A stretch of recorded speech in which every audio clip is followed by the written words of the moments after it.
hermano Daniel.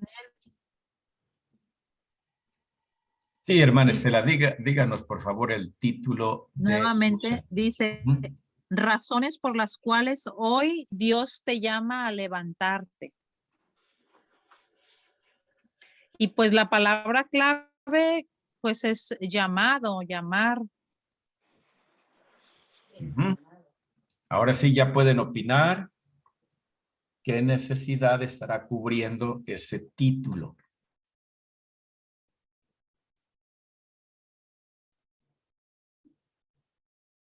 Le había llamado antes, creo, mi hermanita, o cuando estuvieron viendo que se estuvo analizando el texto, levántate, como palabra clave. Levántate. Entonces, a ver, quiero escucharlos.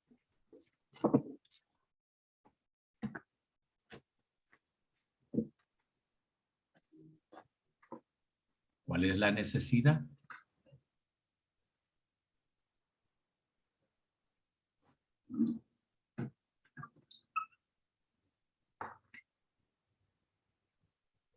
Hermano, ¿este es el propósito de ese evangelístico? Sí, hermano, es evangelístico.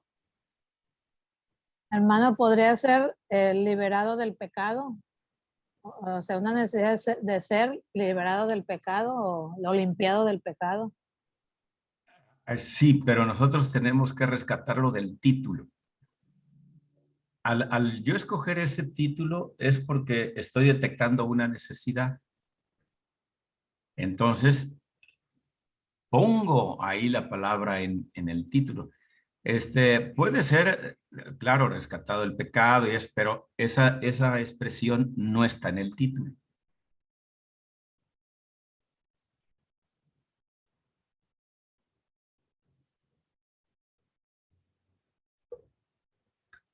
A Es ver, como dejar la pereza espiritual. Cuando dices levántate, animas, ¿no?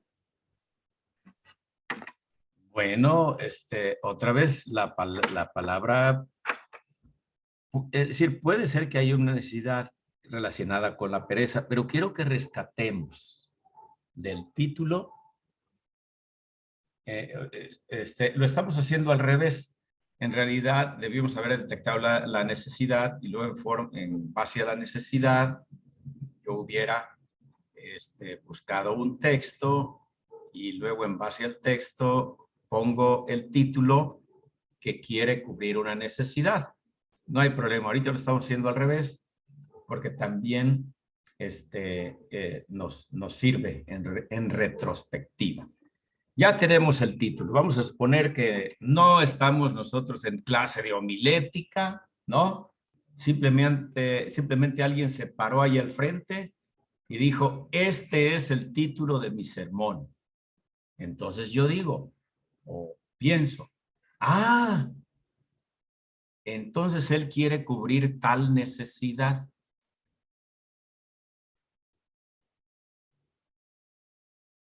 Podría ser, pastor, Ajá. Dios te llama porque te ama. Sí, pero esa no está expresada como necesidad. Ok. Piensen en expresión como necesidad.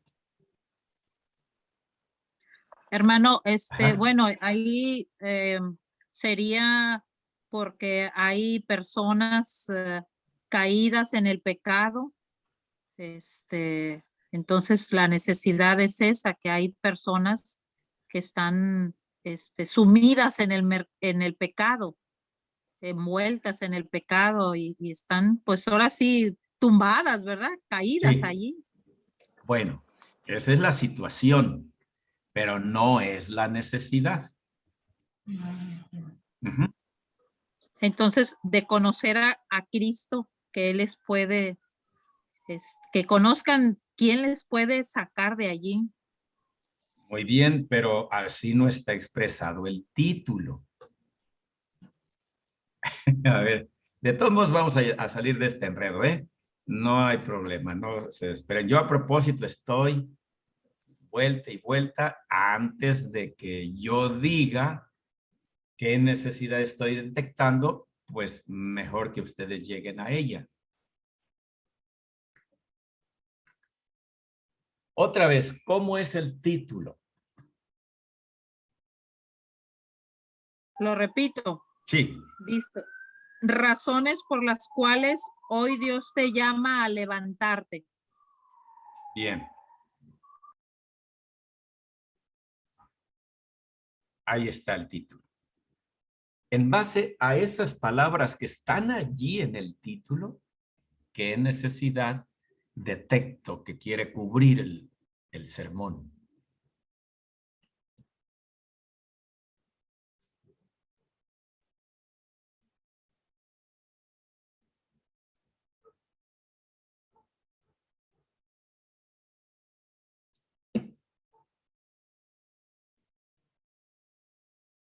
Es como una invitación a trabajar, pero no sé cómo mencionarlo de otra manera. Pues Como las razones, necesidad, hermano. siempre piensen como necesidad. Piensen ustedes, yo necesito algo. Fulano necesita algo. Mi vecino necesita algo. Mi iglesia necesita algo. ¿Qué necesita mi iglesia como para que yo use esa expresión? O los oyentes. Puede no ser a la iglesia, puede ser en una plaza pública. Ujú.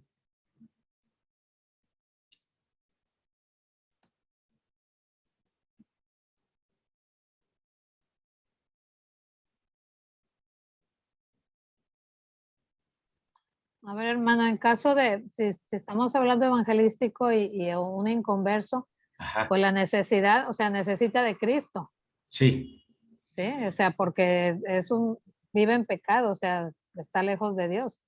En el caso de la iglesia, pues puede ser una iglesia que no está sirviendo, la necesidad de servicio, y Dios lo está llamando a que se activen. O sea, no sé, no sé si por ahí va.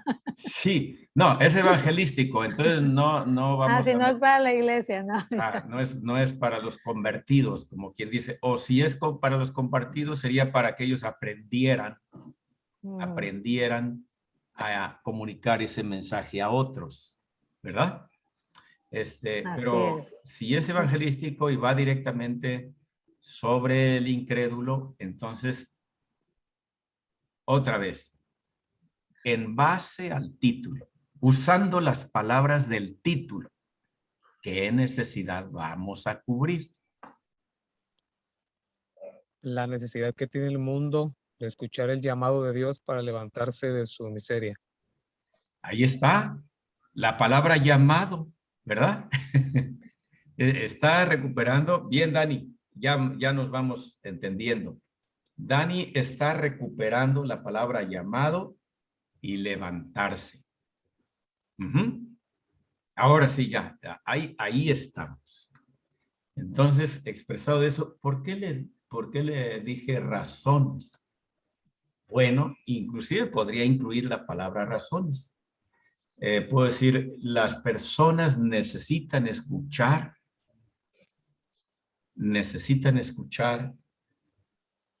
las razones. Bueno, puedo de ahí también colgarme, las razones para que se levanten de su miseria.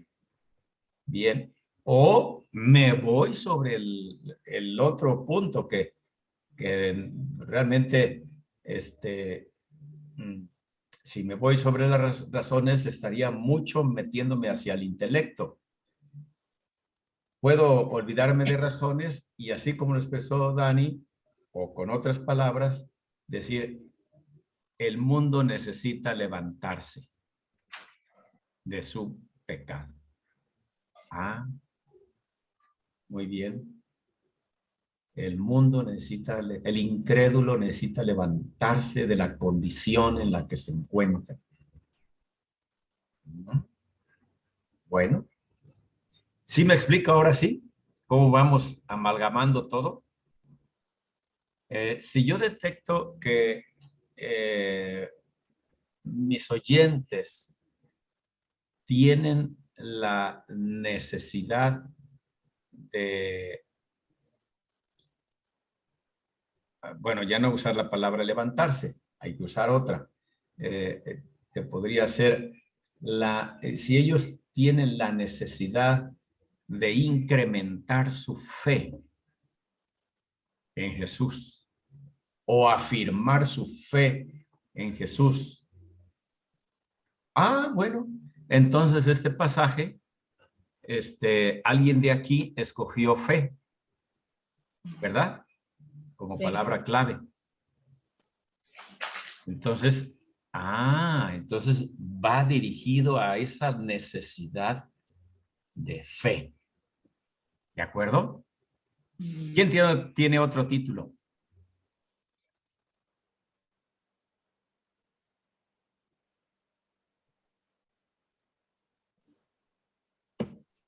El poder del perdón. Perdón. Perdón, ¿era otro título para el de la hermana Estela o era el mío? No, otro, sí. A ver ese. El poder del perdón. El perdón del perdón. Entonces, ¿qué necesidad quiere cubrir ese mensaje? Pues la necesidad espiritual. Pero otra vez, con las palabras del título. Era el título es el poder del perdón de pecados. Ajá. ¿Qué necesidad Ahora, quiere cubrir?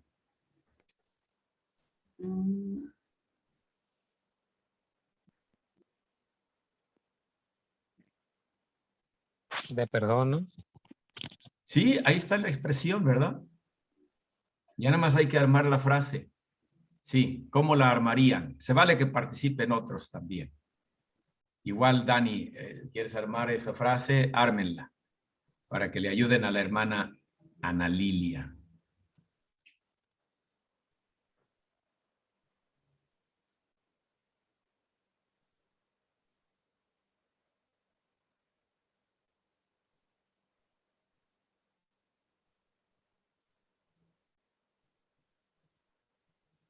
A ver, ¿quién dice yo?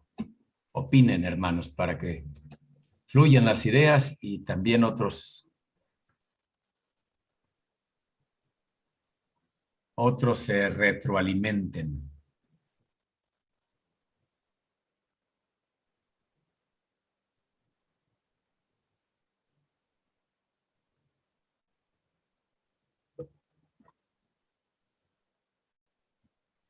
¿Sería el poder te levanta? A ver, expresado como necesidad, hermana. Otra vez, como necesidad. ¿Cuál es la necesidad de la persona como para que usted le dé ese mensaje? ¿Cuál es su necesidad? Pues la necesidad es espiritual, ¿no? Sí, pero la Sería- palabra espiritual, hermana, no está en su título. No. Ajá. ¿Cuáles palabras? Ajá. Diga. Sería, hermano, el incrédulo o la persona o el mundo necesita conocer que en Jesucristo hay poder del perdón De pecados. de pecados. Así Ajá, es. porque así está el título completo. Ahí está. Hay una forma de detectar la necesidad. Acuérdense, la necesidad la ligamos con el título o el título lo ligamos con la necesidad que va a cubrir. Hermana Estela, ¿lo puede repetir otra vez? Ya se me olvidó, hermana, que el incrédulo necesita conocer que en Cristo hay poder del perdón de pecados. Ahora, pero expresado como necesidad, eso es vamos a ver, expresado como necesidad. Sí, que necesita conocer.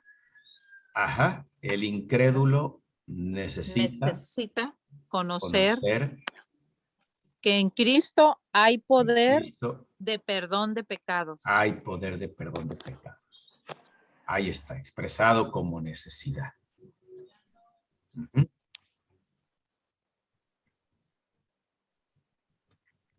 Muy bien, vamos avanzando de atolladero en el que estamos. Pero vean ustedes cómo luego se va clarificando, ¿verdad? Hermana Lucy, ¿cuál es el título de su sermón?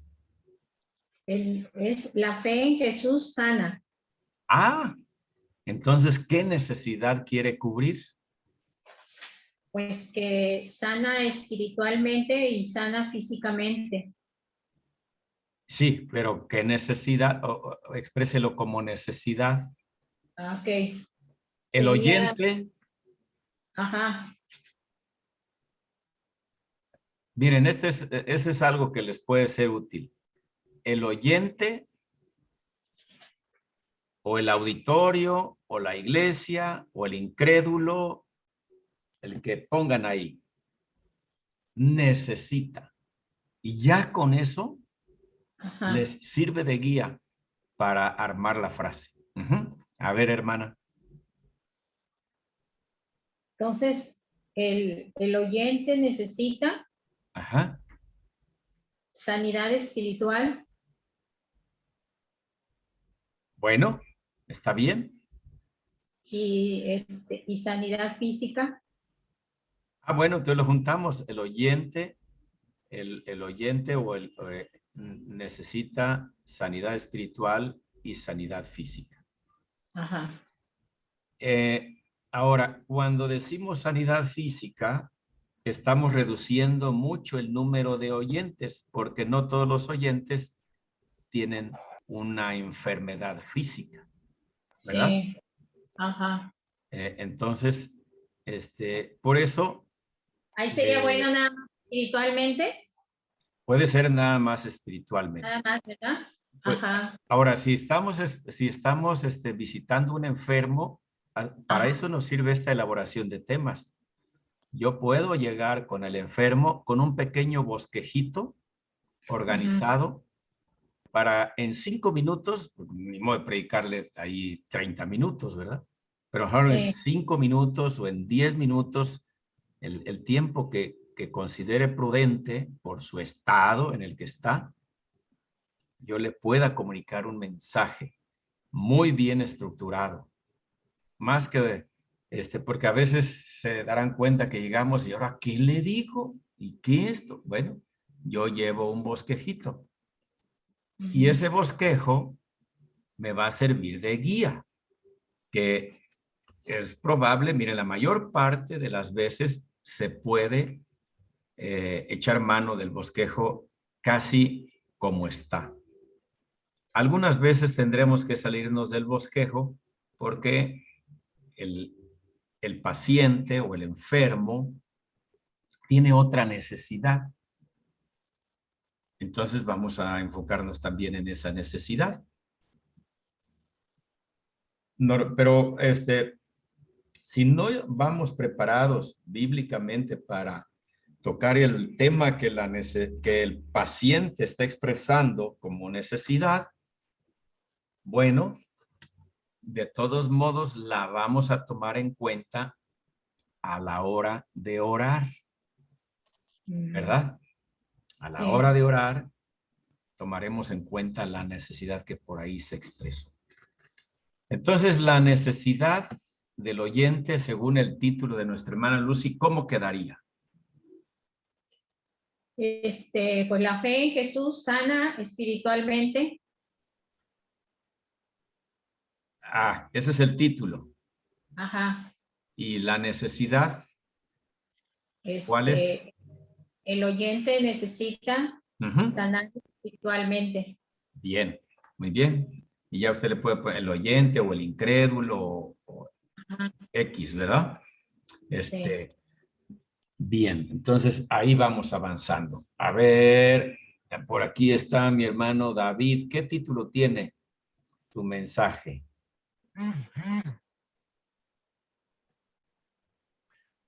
No hice la tarea, hermano. No tiene chance de hacerlo. Bueno, ya se está acumulando, pero ahí estás aprendiendo de todos modos. Yo, hermano, Sí, adelante, Dani. el título es Por la fe en Cristo, tus pecados son perdonados. Ajá. Y el propósito es la necesidad de perdón de pecados. Esa es la necesidad. Ajá. Esa es la necesidad. El propósito es distinto. El perdón. propósito es que la persona conozca o llegue a la convicción de que sus pecados deben ser perdonados. Ujú. Pero como necesidad está allí expresada ya, esa es una necesidad. Está bien. Mire, en términos seculares, así para quedar más claro lo que es la necesidad ligada al título, vamos a pensar que visitamos a una familia. Llegamos y resulta que lo primero que nos dice la madre de familia, no tenemos leche para comernos el cereal.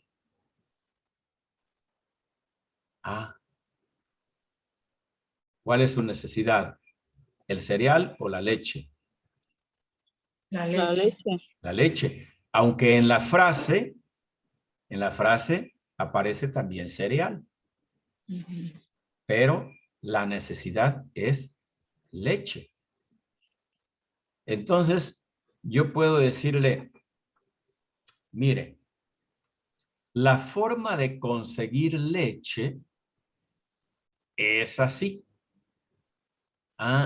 Estoy usando un título. Ya si quiero agregarle la forma de conseguir leche para su cereal, así va a ser. Bueno, pero ya vimos que la palabra cereal no es una necesidad, porque ahí la tiene. ¿Verdad? Ahí lo tiene el cereal. Lo que necesita es leche. Entonces yo le tengo, para cubrir esa necesidad, yo le tengo que proporcionar o leche o cómo conseguir la leche. Ese es el punto. Ahora, quizá la señora no se ha dado cuenta que le falta leche. Pero yo me doy cuenta. Claro, en este ejemplo, es que los ejemplos siempre van a tener imperfecciones, pero vamos a suponer que nosotros llegamos y la señora sirve el cereal y se quedan los platos así. Y entonces yo digo, bueno, esta señora necesita leche. Corro el riesgo de que a lo mejor ni le quieran poner leche al cereal, a lo mejor se lo van a comer así como está o con jugo, o quién sabe, una cosa distinta a lo normal. Ese es un peligro que yo corro si no entro en un diálogo con ella. Eso es lo que sucede con nosotros, mis hermanos, si nosotros no entramos en un diálogo con los oyentes, con la iglesia. En el caso de nosotros como pastores, si no estamos en contacto con nuestra membresía, no vamos a poder detectar exactamente su necesidad. Yo puedo imaginar que lo que necesita es leche. Y está bien. Bueno, llego con unos litros de leche o me salgo tantito y le digo, ay, permítame, voy y traigo un par de litros de leche. Me puedo llevar la sorpresa de que me diga, fíjese que nosotros no tomamos leche. No tomamos leche. El cereal nos lo comemos puro o nos lo comemos con otro líquido, pero la leche no la utilizamos aquí. Ay, perdón. Pero ese fue por un desconocimiento de la familia. Y eso es muy importante, que nosotros estemos sensibles, alertas, qué es lo que necesita la congregación. Gracias a Dios, digo porque Dios está detrás de toda predicación, detrás de su palabra, Él está y siempre va a llenar alguna necesidad. A mejor de 50 que nos escucharon, a 5 les fue útil, les llenó una necesidad, o a 2, o a 1. ¿Está bien? Pero qué mejor que hubiera sido a la mayoría. Entonces, este punto de la necesidad, hermanos, es muy importante. Así es que, bueno, ahí le dedicamos un buen tiempo porque era necesario. El siguiente es,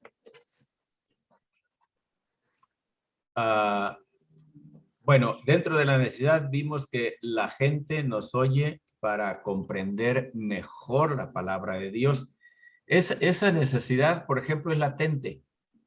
Es muy bueno este apunte que tiene aquí el hermano. El 6.1.1.1, ¿verdad? Ya estamos hasta allá.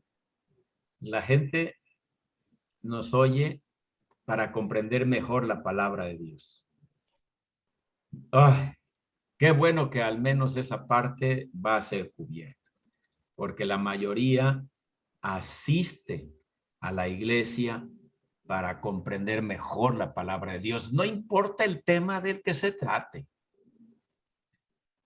Eso nos puede dar un descanso en ese punto de decir, híjole, y si no estoy cubriendo una necesidad, bueno, al menos esta sí, ¿verdad?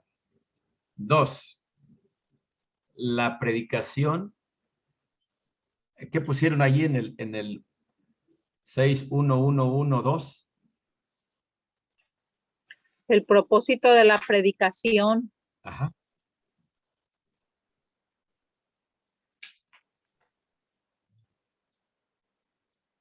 Que es el propósito, ¿verdad? Es decir, se propone llenarla. Ese es un propósito. Eso ya cuando está detectada. Entonces, ahí estamos en la necesidad. Luego, pasamos a la parte 2, la triple esfera. La triple esfera de lo que es estos materiales que apelan al entendimiento. ¿Cuáles son esas 3 partes de la esfera?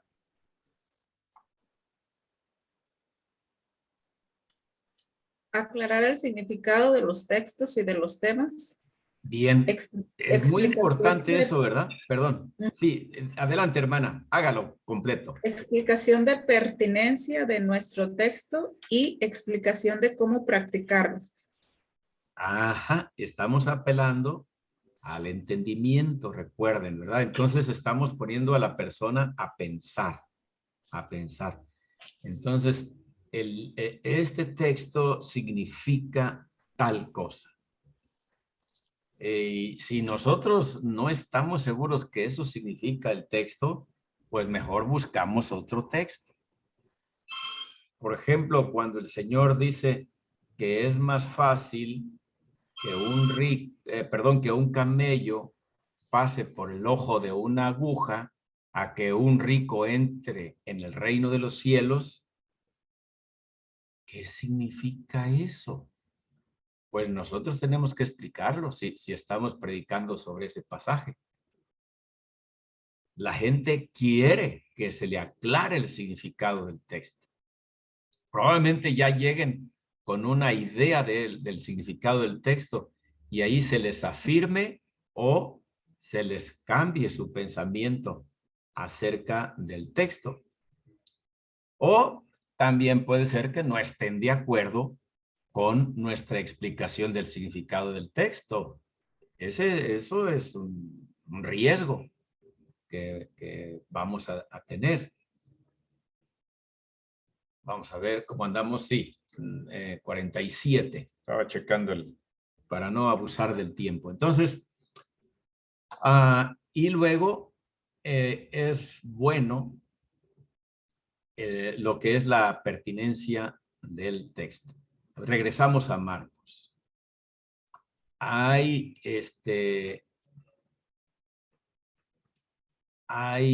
una persona en la congregación que sea él o su familiar esté postrado en cama? Bueno, sí, es probable. Es probable. El detalle es de que si es el único y yo nada más voy a predicar para él, es mejor hacerle una visita y allí atenderle en la visita. Eso sería lo mejor. Si es que digo, bueno, pero pues es el único. Sin embargo, la necesidad de explicar el texto y que la gente comprenda mejor la palabra de Dios ya es un gran porcentaje de contenido para llenar una necesidad. La explicación de cómo practicarlo, ¿verdad? Es el punto 3. Entonces, aparte, no basta que nosotros le demos un conocimiento a la iglesia y que se le quede allí o al oyente. Ah, sí, ahora ya sé cómo Jesús, o ahora ya sé que Jesús tiene el poder para perdonar pecados. Bien, ¿y cómo lo pongo en práctica? Pues lo más en cortito es pidiéndole perdón por mis pecados. Ahí aterrizo, ¿verdad? Entonces el que está predicando, tiene la responsabilidad de explicar cómo aplicar o cómo practicar lo que acaba de exponer. No es tan difícil, porque ya a medida que uno va avanzando, que van ustedes, dicen, no, es que tengo que entrar en una aplicación. Entonces, ya con eso. Pero sí es bueno pensarlo desde antes. Ah, yo voy a aplicarlo así, de esta manera. Estas palabras son las que voy a usar y las pueden ustedes escribir. A la hora de presentar el tema, sea como sermón o conferencia o estudio bíblico, les va a ser de gran ayuda ya tener redactado cómo van a practicarlo. Y puede haber más de una opción en caso de otro tipo de sermones que son más abiertos en su título. Ahora entramos en el punto 3. Vamos a ver. Ahora, miren, vamos a aprovechar el material que tenemos y que alguien nos lea ese 6.1.1.1.3, los auxiliares que apelan al entendimiento.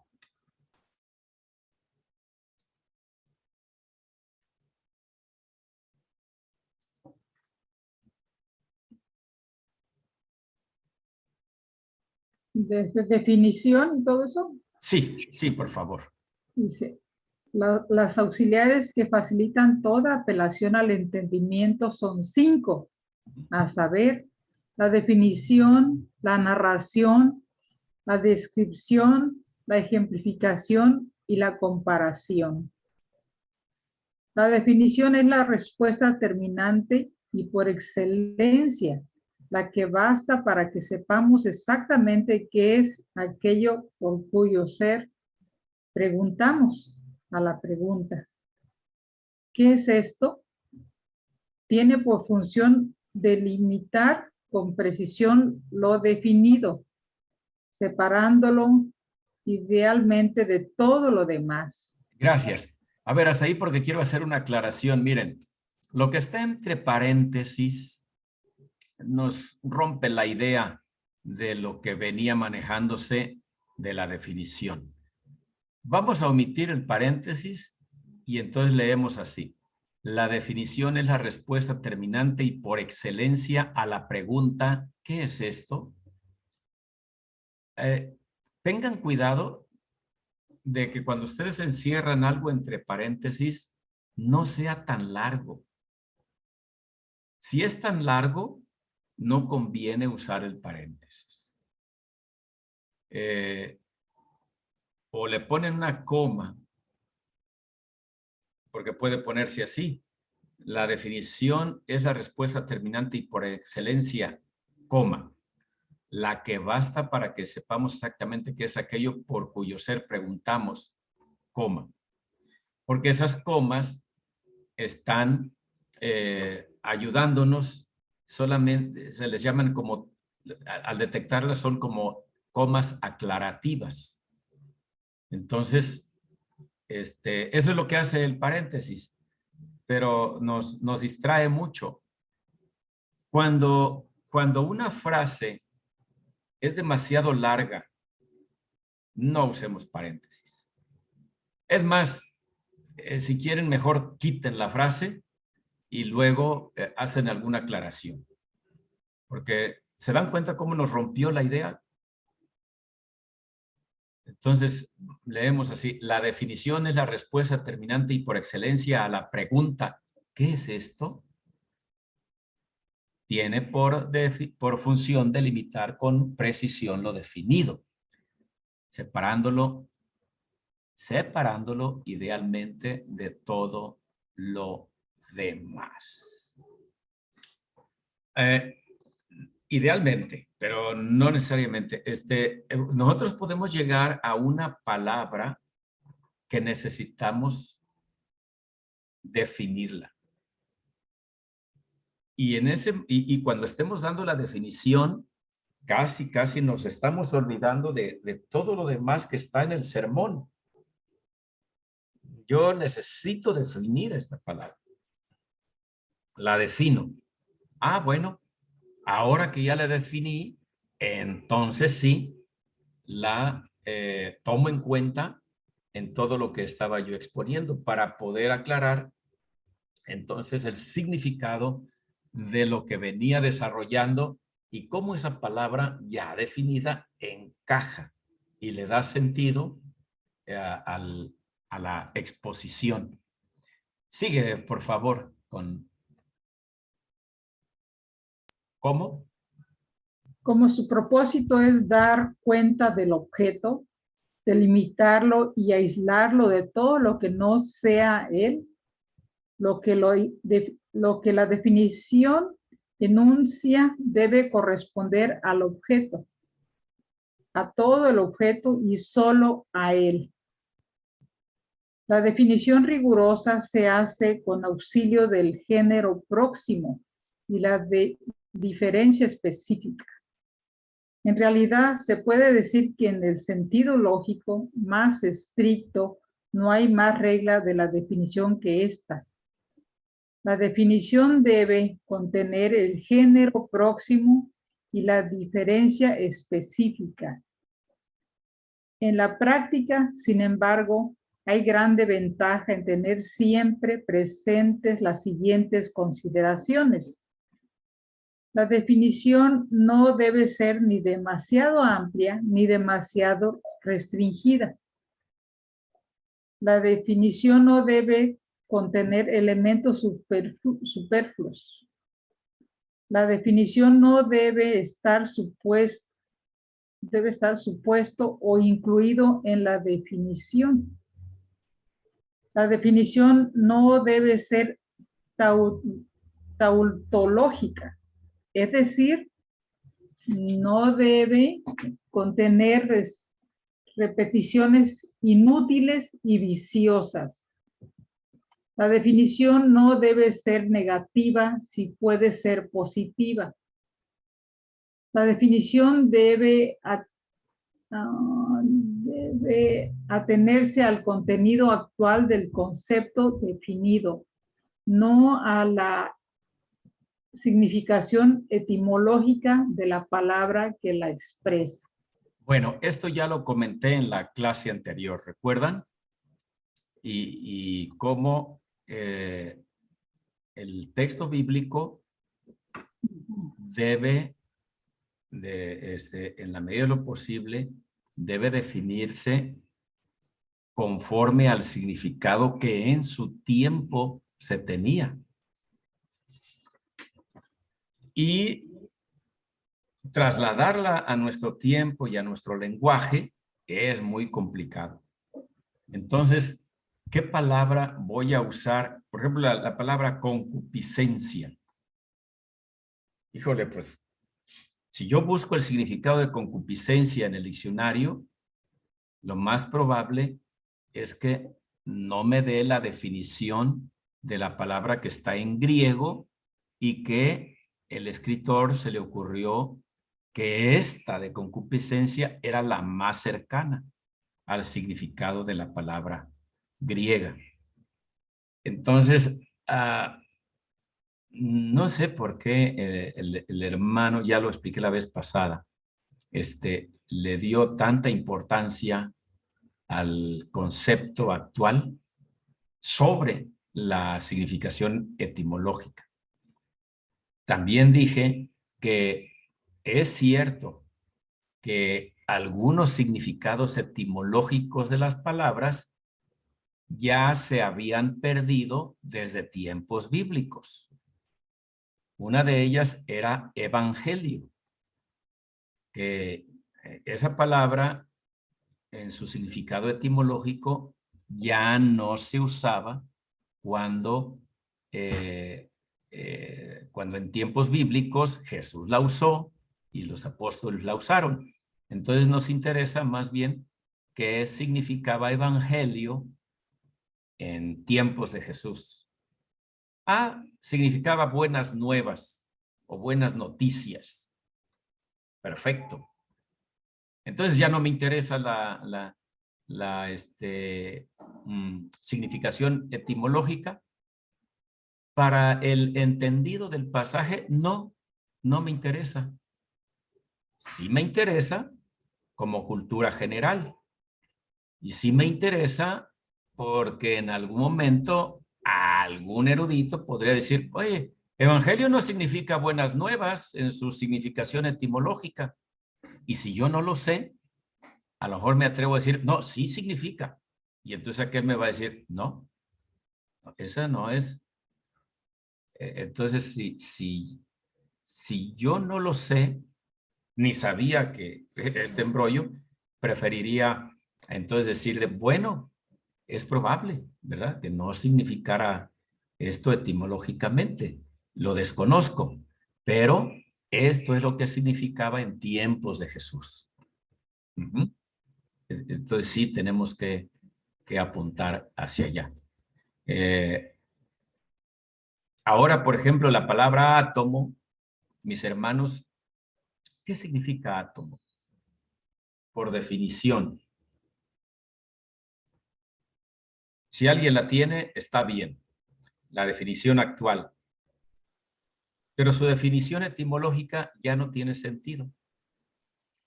Porque cuando le pusieron átomo a esa partícula, los científicos hasta ese momento creyeron que no había partícula más pequeña que esa y le pusieron átomo, que significa indivisible.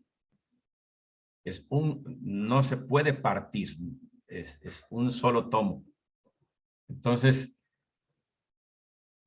pasa el tiempo y años después, décadas después, se dan cuenta de que hay partículas más pequeñas todavía que el átomo y ni modo que digan, híjole, pues ahora ¿cómo le ponemos?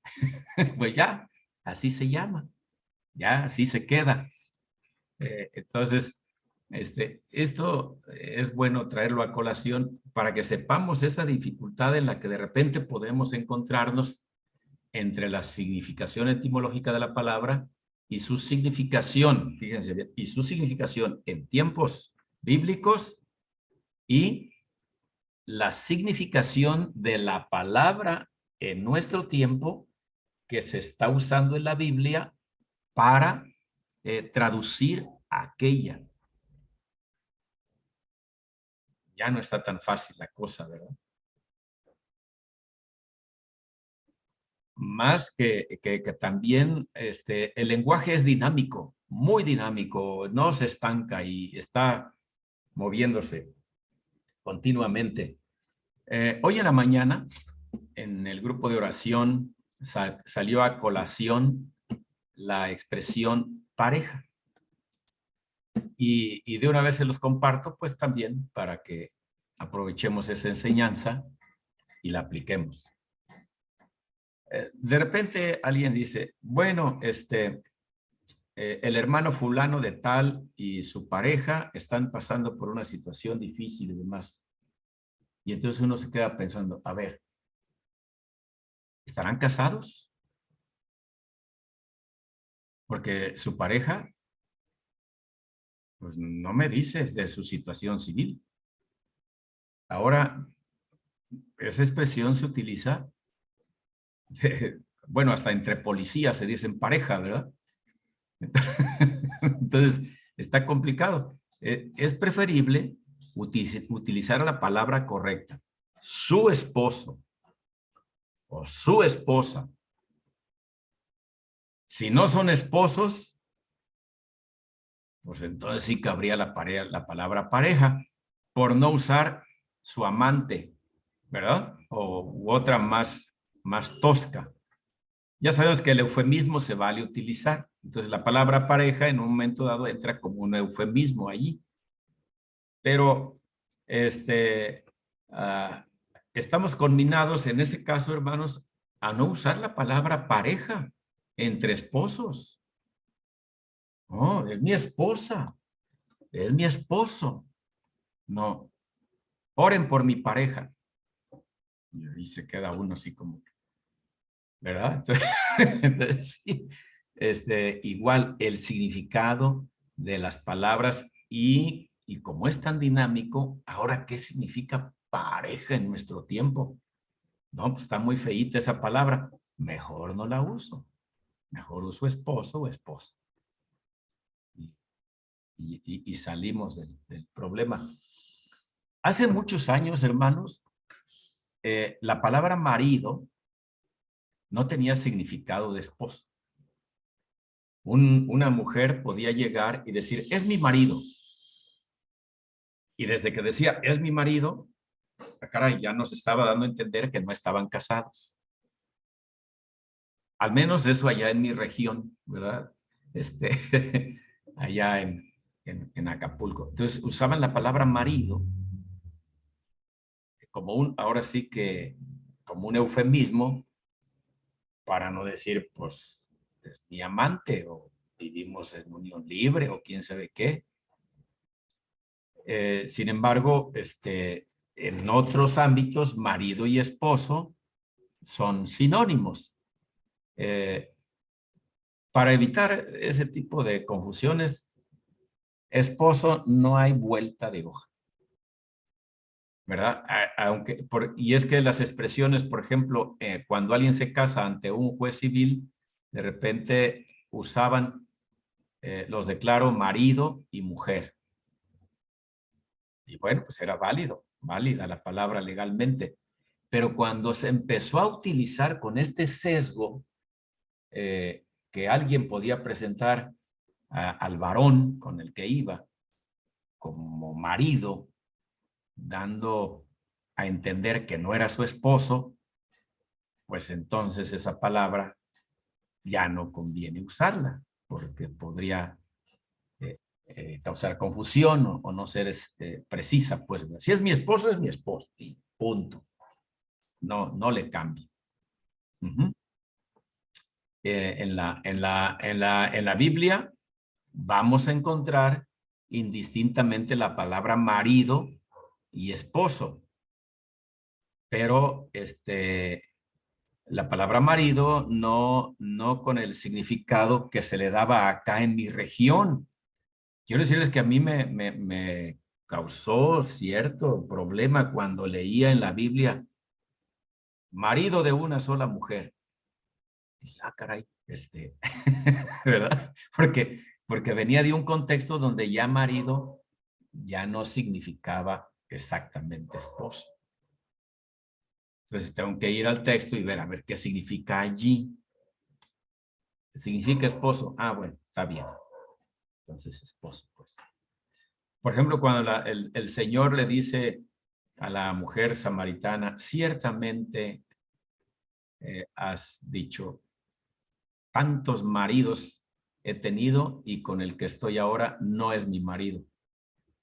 Yo la primera vez que leí eso, cuando era chiquillo, o no tan chiquillo ya, pues yo tenía mis dudas si esa mujer se había casado con esos hombres o había vivido en unión libre, porque ese era el uso que se le daba en mi región.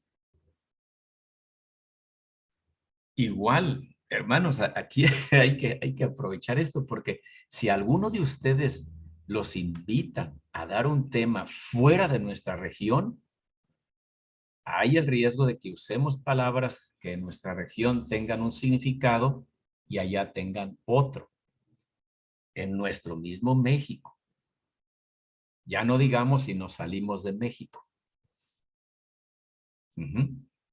Bueno, pues está buena la charla, pero es importante que descansen, hermanos, que tomen su descanso y vayan pensando a lo mejor en alguna pregunta, alguna cosa para cuando regresemos. ¿De acuerdo? Vamos a ver qué hora es. Son las 5:05. ¿Les parece bien que tomemos 10 minutos de descanso? A las 5:15 nos vemos. ¿Está bien? Sí, muy bien. Muy bien. Sí, gracias, hermano. Para servirles. Bien. Ahí está, en progreso. Bien, voy a repetir para que quede grabado. Voy a repetir la pregunta. Hermanos, aterrizando en este punto de la definición, ¿qué palabras de nuestro texto del Evangelio de Marcos 2 necesitamos definir? Ahora sí, hermana Camelia, otra vez repítalas, por favor, las que usted dijo.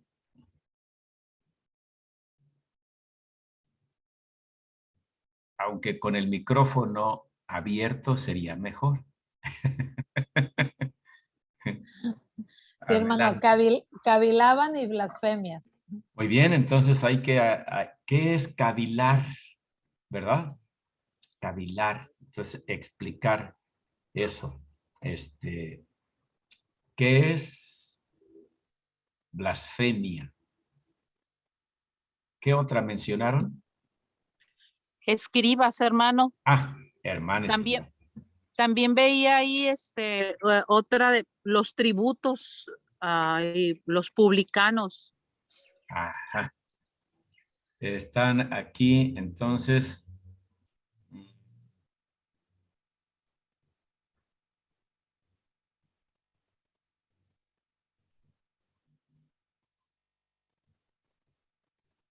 Ahora, también sería bueno explicar dónde se encontraba y todavía se encuentra Capernaum. Es bueno aclarar si ese lugar todavía en la actualidad existe con ese nombre, si está localizado.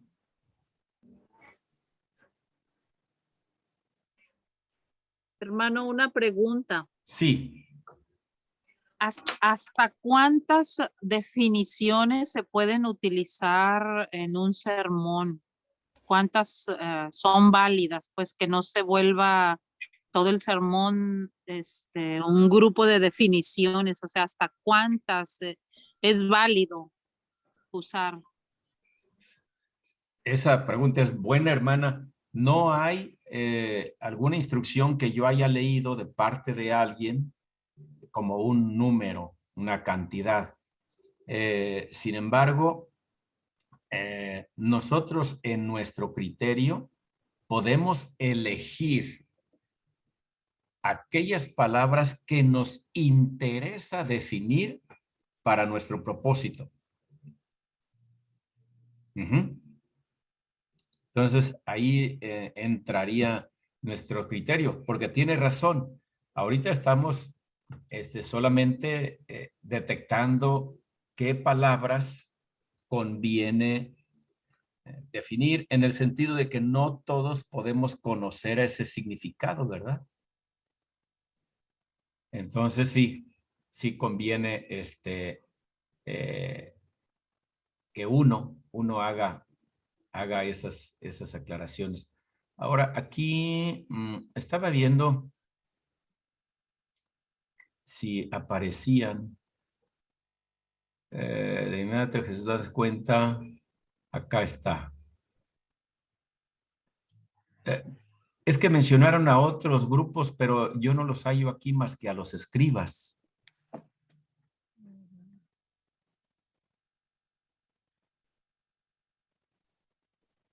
En este texto, pues, ¿verdad? Habrá Creo que textos.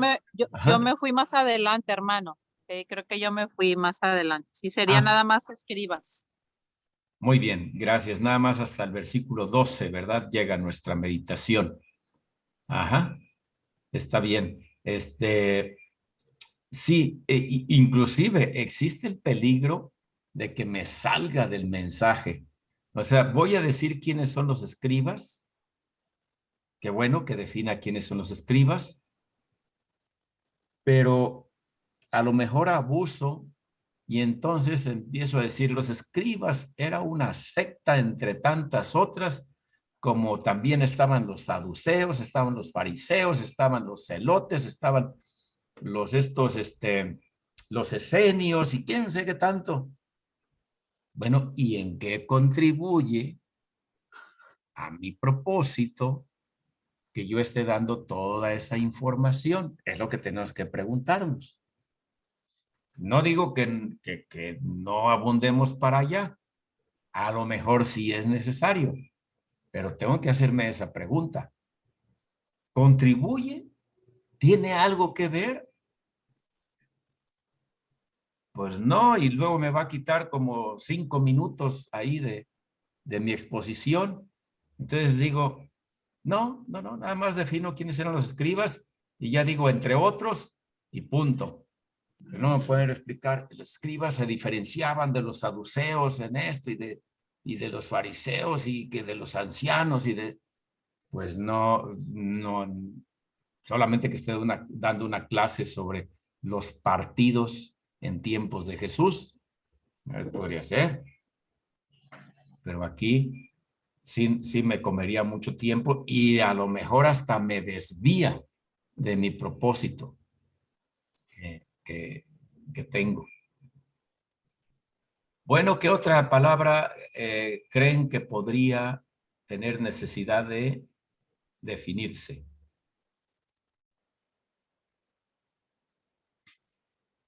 Pues no sé si tenga que describir también el paralítico, lo que es un paralítico. Sí, no todo el mundo sabe lo que es un paralítico. Ajá. Y aquí una enfermera nos puede dar una descripción de lo que es un paralítico. ¿Verdad? Sí, ¿qué más? ¿Podría ser fe, pastor, también? Fe. Mayormente usted que tomó ese título. Ajá. Mayormente, ¿sí? Fe. Sí, hermana. ¿Qué otras?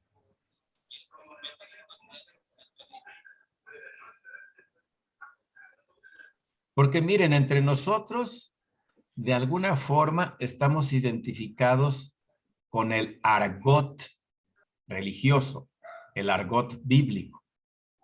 Pero nuestros oyentes, no todos. Entonces, fe. ¿Qué otra?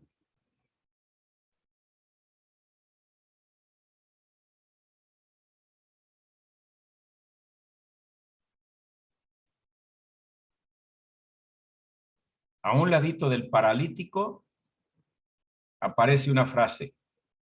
Allí en el versículo, ¿qué es? 9.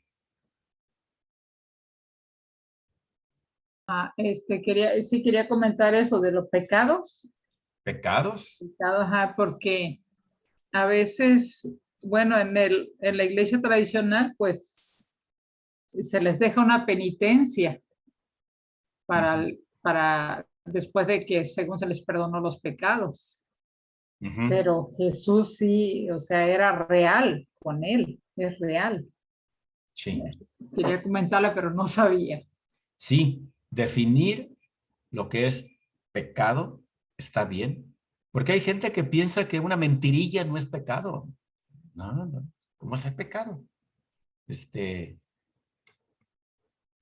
Robarse 100 pesos o 200 pesos, pues no, eso no.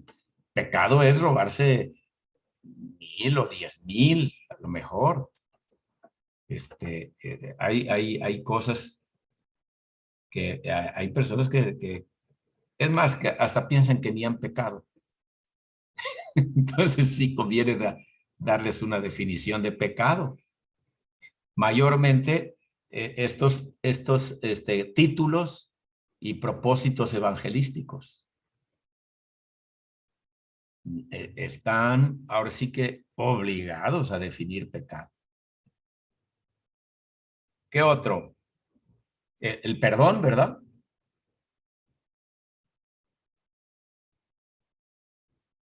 El perdón para la hermana Ana Lilia, que usó esa palabra en su título, ahora sí que está obligada, hermana, a definir y explicar lo que es el perdón.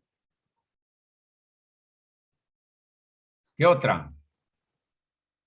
Hermano, potestad. Sí, potestad. Esa no es utilizada. Si están usando Reina Valera 60, muchas palabras van a tener que definirlas, hermanos, porque ya están en desuso. Y la gente no sabe lo que significa potestad. La 2015, pues ya nos quita Está ese como autoridad aquí. problema. Ajá. Ya nos quita ese problema. Autoridad para perdonar pecados. Ujú. Entonces sí tienen que definir qué cosa es potestad. Igual acá los de cavilaban no viene. Dice razonaban en sus corazones, en el versículo 6. Algunos de los escribas estaban sentados allí, razonaban en sus corazones. Sí, ya nos está facilitando la 2015 la comprensión de las palabras y para nuestros oyentes también. Ya si ustedes deciden utilizar a 2015 para discipular, ay, se van a encontrar con muchas ventajas para que las personas comprendan el texto bíblico. Y no solo la 2015. Hay, nada más que hay algunas que son paráfrasis y esas Biblias sí hay que tener cuidado con las paráfrasis porque la paráfrasis tiene mucho de interpretación y en algún momento puede alejarse del significado bíblico. Pero hay muchas traducciones ya en lenguaje actual, en lenguaje latino, que existen, que se pueden aprovechar. ¿Cuál otra? Allí estando en la 60.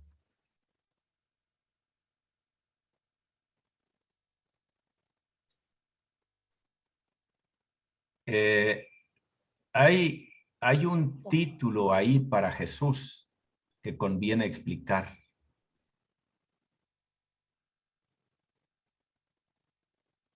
El Hijo del Hombre. Hijo del hombre. Ahí tenemos tarea. Tenemos tarea porque hay que meterse a un comentario, a meterse a esto. ¿Y qué significa Hijo del Hombre? ¿Por qué Jesús usó ese título, el Hijo del Hombre?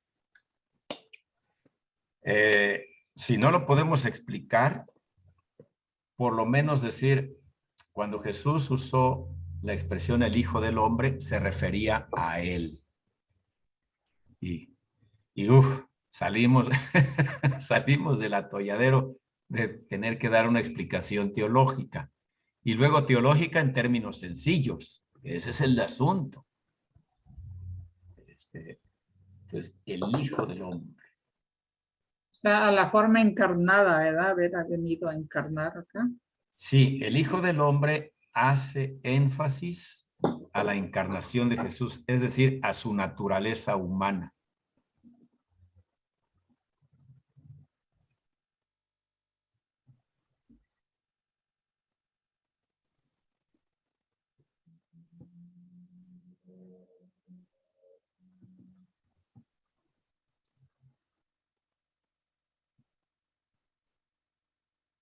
¿Qué otra palabra tenemos ahí que necesitaríamos definir? Que suene raro en nuestra actualidad. Lecho, hermano. Sí, sí, hermana. Lecho. Lecho. ¿Cómo dicen las 2015? Camilla. Camilla. Te digo, levántate, toma tu camilla y vete a tu casa. Ahora, sí conviene estudiar qué cosa era un lecho o una camilla en tiempos de Jesús. Porque la camilla que nos puede venir a la mente es la camilla que usan las ambulancias, por ejemplo, ¿verdad? Los hospitales. Entonces, tener una idea de qué estamos hablando cuando dice lecho o camilla. Yo me la imagino, pastor, como la ilustración que nos mandó la hermana Emma. Ajá. Sí, me la imagino así nada más, unos palos y algo envuelto y órale, vamos. Sí, sí, sí. Ese sería un lecho o una camilla de lujo. Bueno, de lo mejorcito.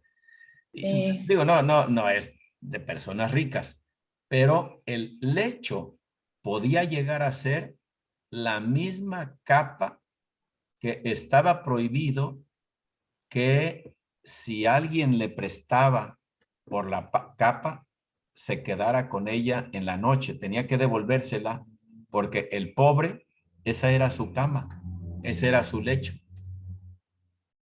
Entonces, ¿cuál sería la situación de este paralítico si realmente era nada más la capa y le habrán hecho un nudo, ¿verdad? Así lo bajaron como piñata. O pudo haber sido como esa ilustración que envió nuestra hermana Emma. Por ahí podría andar el asunto. Porque podría haber sido un cuadripléjico, ¿verdad? Que no pudiera mover ni las manos ni nada. Entonces sí se necesitaría, así como la que conocemos de la Cruz Roja, toda, completa. Pero sí, para un paralítico nada más de sus piernas, pues como dice, una simple sábana amarrada y a él, abrázame y acomódate y vámonos. Sí. Como una silla de ruedas, algo así.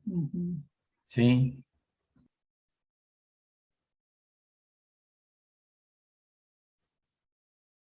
Ahora, la ilustración que mandó la hermana Emma tiene sentido porque lo llevaban entre 4, ¿verdad? Entonces, sí, también como la hermana Lucy decía, pues un par de palos ahí y ahí amarrado, como sea, y vámonos, ¿verdad? Entonces, en cada extremo de los palos, pues una persona cargando. Sí, sí se antoja que por ahí habrían dado la idea de cómo era ese lecho o esa camilla. Bueno, fíjense, ahí vamos avanzando. Ahí aparece.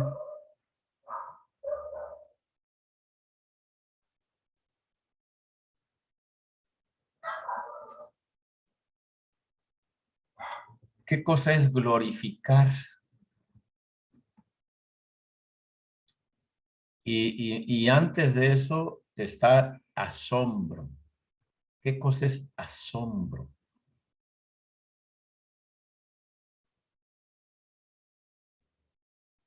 Porque asombro y sorpresa no es lo mismo.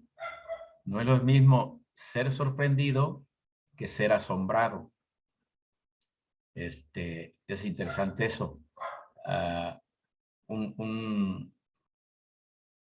Una persona que regresó a su casa y encuentra a un ladrón que, por cierto, era conocido, era de la familia. Entonces, al entrar y abre la puerta y ve al ladrón, y pues hasta por su nombre lo conocía. Oye, me sorprendes, fulano, dijo el dueño. Y el ladrón, que sí había estudiado, le dice, ¿perdón? Estará usted asombrado. El sorprendido soy yo.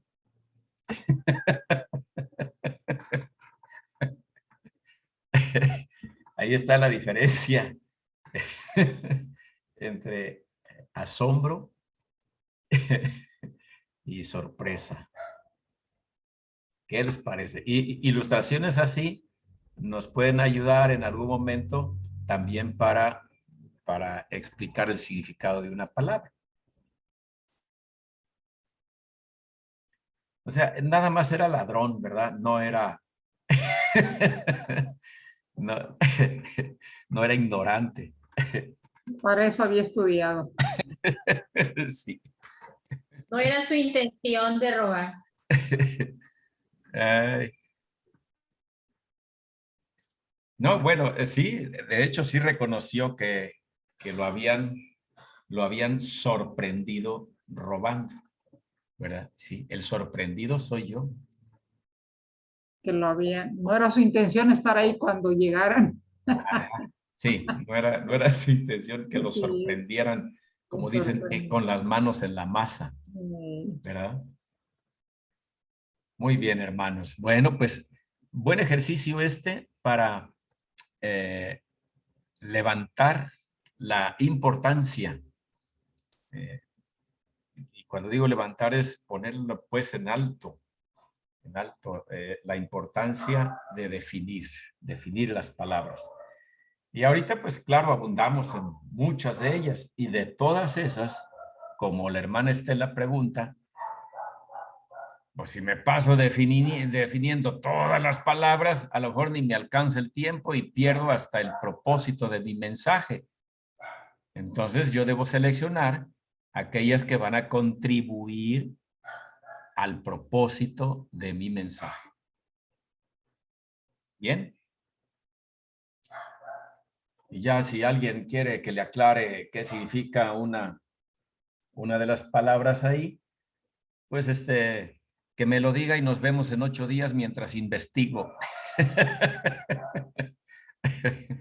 Pues sí, mientras investigamos, no siempre tenemos el conocimiento a la mano. Y también en eso bien podemos ser honestos, es decir, en este momento no tengo la respuesta, pero voy a investigarlo y se la hago saber. Ahora tenemos WhatsApp, así es que ahí se la envío por un MS o algo así, un mensaje de texto. O le hago una llamada. Es bonita las llamadas porque puede uno abarcar más, pero el riesgo es que a veces se prolonga mucho la llamada. Bueno, entonces avanzamos con lo de la definición. Vamos a ver lo que dice acerca de la narración.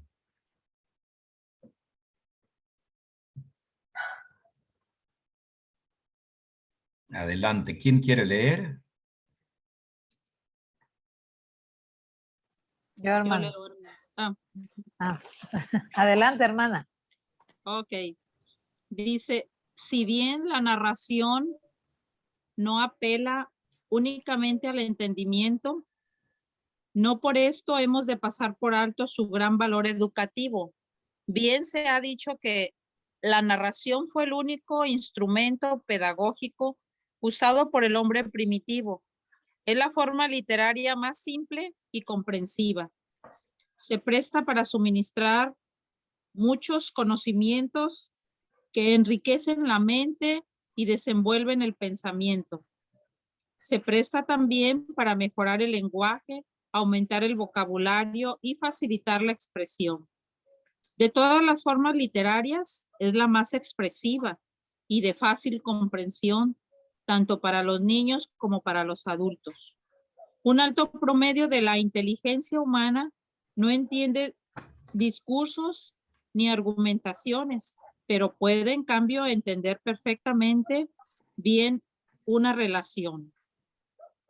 Uno de los principales didácticos que pregona la moderna pedagogía es el del aprendizaje indirecto. La narración responde eficazmente a ello. Quien oye o lee un relato participa imaginariamente, como si fuera propia de la experiencia narrada. Al hacerlo así, no se imagina un simple imitador del personaje central de la narración, sino asume una actitud vicaria. Se coloca en el lugar del héroe, sufre con sus sufrimientos, se goza con sus alegrías. En suma, participa en los eventos de la narración como si fuese el propio héroe. Muy bien. Por lo dicho, ok. Sí, bien, recuperamos. Hermana, gracias por omitir el paréntesis. Muy bien, así fluyó la línea de pensamiento. En todo caso, aparte nosotros podemos decir que hay quienes aseveran que influye más sobre los sentimientos que sobre el intelecto, la narración. Pero ahorita estamos en el tema del intelecto. Entonces, bien. Bueno, queda claro esto de la narración como un excelente recurso. Siga, nos faltó un pedacito nada más. Termínelo, por favor, hermano. Sí. Por lo dicho, salta a la vista cuán importante es el que el predicador cultive el arte de la narración. En ello debe tomar como modelo al maestro de Galilea, pues no existe mejor ejemplo de la narración eficaz que las parábolas de Jesús. El estudio de ellas, así como de otras muestras de la buena narración, revela que ésta debe reunir las siguientes características: unidad de pensamiento, interés humano, sencillez de lenguaje y brevedad de expresión. Muy bien, gracias. Aplicado este asunto de la narración, hay un ejercicio que conviene que ustedes hagan. Lean el texto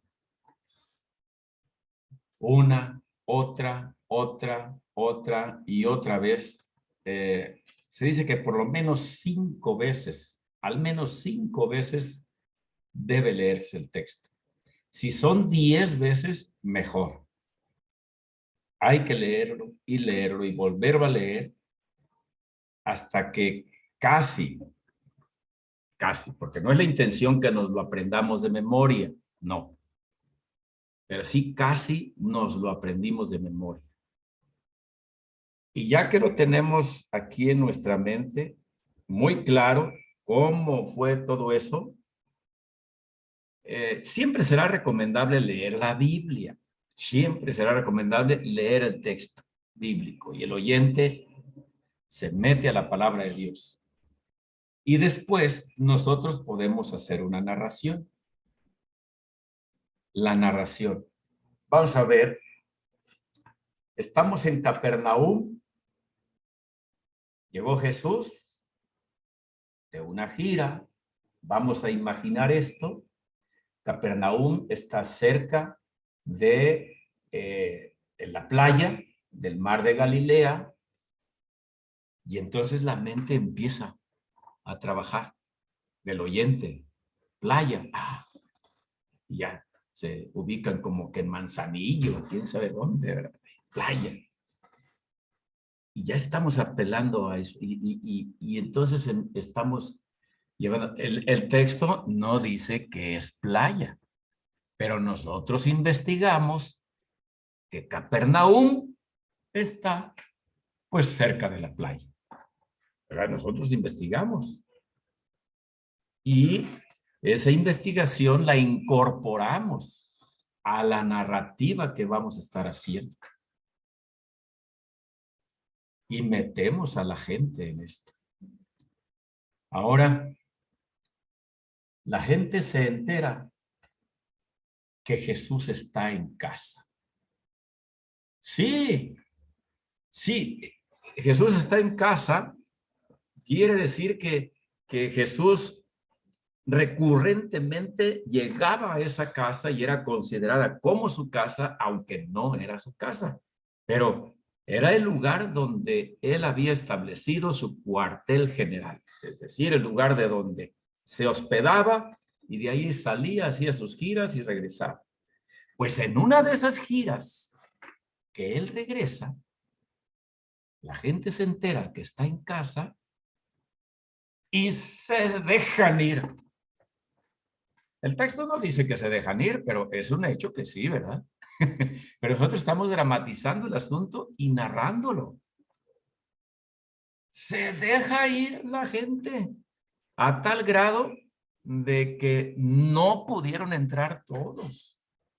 Un puño de gente se quedó afuera. Y estamos usando entonces un lenguaje que nos pueden captar. Y resulta que había un paralítico que ahí lo traen entre 4. Y pues, ¿cómo iban a entrar?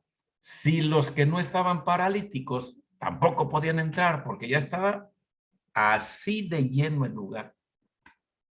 Ahora, no era cualquier casa. Las casas de aquel tiempo, hay que pensar en casas como de rancho, no las casitas de Infonavit que tenemos nosotros ahora, ¿verdad? No, son casas de rancho, casas que tienen sus patios enormes ahí centrales y un corredorcito y las habitaciones a un lado.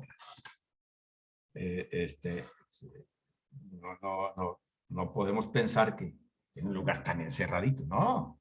La gente se dejó ahí y pues habría mucha gente también allá adentro.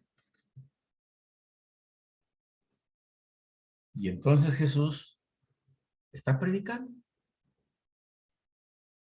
Está predicando y de repente se empieza a oír ruido allá en la azotea, en el techo. Se empieza a oír ruido y empieza a caer como tierra y todo. Pues, ¿qué pasa? Pues que estos 4 osados varones que traían al paralítico, al ver que no podían entrar por la puerta, pues se subieron al techo. Y quiero decirles que las casas de aquellos lugares, por lo general, tenían escaleras para subir al techo y las escaleras estaban afuera, no como en las casas que ya les dije de ahora, que las escaleritas están adentro, ¿verdad? Nosotros entramos y a la sala y a mano derecha está la escalera y subimos. No, en las casas las escaleras estaban por fuera, no en la calle, no en la calle. Normalmente estaban adentro, en el patio interior, por dentro, ahí estaban las escaleritas y subían. Entonces, los que tienen casas aquí con un patio adentro, pueden imaginar que ahí en el patio le ponen unas escaleritas y suben. La hermana Emma debe de acordarse de Nurío, cómo estaban esas escaleritas para subir a la azotea donde nos hospedaron. Y un friazo tan terrible. Y el baño estaba allá abajo y hasta el fondo, como acostumbran a hacerlos allá. Así es que a bajar las escaleras en la noche para poder al baño y regresar. Y sin pasamanos. sin pasamanos. Sin pasamanos. Las escaleras de aquellos tiempos tampoco tenían pasamanos. Hasta conviene que ustedes entren, hasta internet de repente se los da.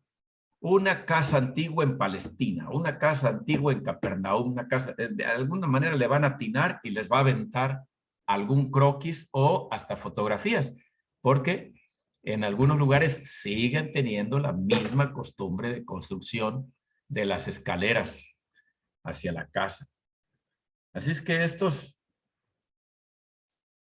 ahora, sí entraron a la propiedad por lo visto, porque las escaleras eran internas. Pero el lugar donde estaba enseñando el maestro, en esa habitación donde él estaba, pues no pudieron entrar. Le dieron la vuelta y subieron y por ahí empezó. Y empieza el ruido y la caidera de tierra y el ruido. El maestro, pues, tuvo que interrumpir la enseñanza porque ya así pues, no se podía. Y que le van descolgando a un tipo ahí en una camilla. Y ahí estamos, asombrados, ¿verdad? Escuchando. Entonces, ya leímos el texto bíblico, pero ahora lo estamos recreando narrativamente. ¿De acuerdo? Esto es muy bueno, especialmente cuando les damos clases a los niños, a los adolescentes. A ellos, esta es una manera de llamar fuertemente su atención. Si hasta a nosotros nos gusta, ¿verdad? Entonces, a los jóvenes, a los adultos, a todos nos gusta. Pero bueno, nosotros, como sea, si no nos lo narran, aguantamos y escuchamos ahí. Digo, aguantamos porque aunque nos aburramos, de todos modos ahí estamos. Pero pues, los adolescentes, de repente dicen, oh, yo no quiero ir al templo. Puro pempo, dicen los niños, ¿verdad? Pero ¿por qué no quieres ir, hijo? Y a veces no lo dicen porque ni ellos mismos lo han descifrado aquí. O si lo han descifrado les da pena. Pero algunos que ya saben, lo dicen. No, es que me aburro. Es que me aburro. Miren, a uno como pastor, hermanos, les llegan muchos comentarios de repente así. Oiga, la hermana fulana o el hermano fulano, ¿no podría hablar con él porque me aburro? ¿Me aburro en su clase? Y pues yo no llego con el maestro o la maestra diciéndole, oiga, un adolescente me dijo, o uno de sus alumnos me dijo que se aburre en su clase, que por favor cambie su forma de... No le puedo decir eso. Yo tengo que pensarle cómo abordar al hermano o a la hermana para que haga atractiva su clase. O regañar al adolescente es lo que se hace a veces. ¿Cómo? O regañar al adolescente. Ah, sí, eso es lo peor que podemos hacer. Regañar al muchacho, al niño, dicen, tú tienes que poner atención y punto, y se acabó. Y no, pues, no estamos resolviendo su necesidad, su problema. Y entonces tenemos que, y no falta quien una vez me dio, al revés, el profesor me dio la queja. Fulano se la pasa dibujando mientras doy clase. Y le pregunto, oiga, use el método de preguntarle. De repente pregúntele. No, sí lo hago y hasta eso me contesta bien. Ah, entonces no se preocupe. Es su forma de aprender. Él está dibujando allá sus cosas, pero su oído está atento. O sea, nuestro propósito no es que tengamos a los alumnos así, ¿verdad? Así, como que no nos aparten la vista. No, ese no es el propósito. El propósito es que aprendan. Y si alguien aprende acá aparentemente distraído, dibujando, pues qué bueno. Entonces, esas partes también nos llegan y sí, ya hay gente que pues no, ni quien quiera ponerle la atención todo el tiempo a ver si se mueve para un lado, si se mueve a otro, ¿ves? Si acaso cuando escribe algo en el pizarrón, bueno, ya llámala, a ver qué escribió. Porque la forma de dar su clase nomás no tiene ningún atractivo, ¿verdad? Eso es algo que tenemos que considerar. Muy bien, bueno. Hermano, Sí, hermana. creo que hay varias maneras de aprender. A mí Sí. me comentó mi hija que era visual, auditivo, kinestésico y creo que hay otra. Era en la práctica. Muchos aprenden en la práctica, no en el momento en el que se les está explicando, como usted comentaba, de que no nada más estando atentos a la persona que está explicando. Entonces, esa es, yo creo que nuestra tarea de saber cómo aprende cada niño en caso de que se dé clase a los niños, cómo aprende cada niño o cada persona adulta, ¿verdad? Entonces, ahí sí sería desarrollar nuestro conocimiento. Sí, esto que está diciendo es importante saberlo, que aprendemos de distintas maneras los seres humanos. Algunos solo aguamazos, como dicen, ¿verdad? No, eso no es cierto. Pero Otros ni recuerdo, así, hermano. ¿eh? Algunos ni así, ni Algunos aguamazos. ni así.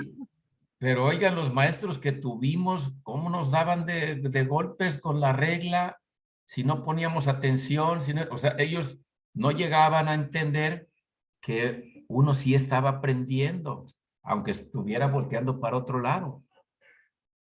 Pero de repente, todavía en la secundaria, había profesores en mi escuela que nos aventaban el borradorazo desde el pizarrón. ¡Pum! Y si uno estaba acá distraído, ya cuando menos. Lo curioso es que a veces le pegaban a otro, que no le atinaban al distraído. Pero pues eso es, aparte es un salvajismo, pues es no entender que aprendemos de distintas maneras. Y el maestro está, ahora sí, con un desafío de procurar hacer su exposición muy versátil para que todos puedan aprender.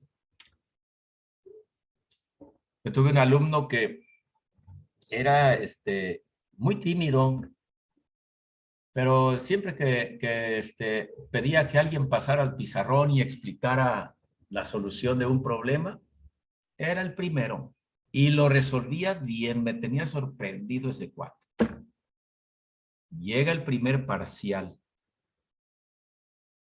y le veo en las piernas de su pantalón húmedas, así por encima.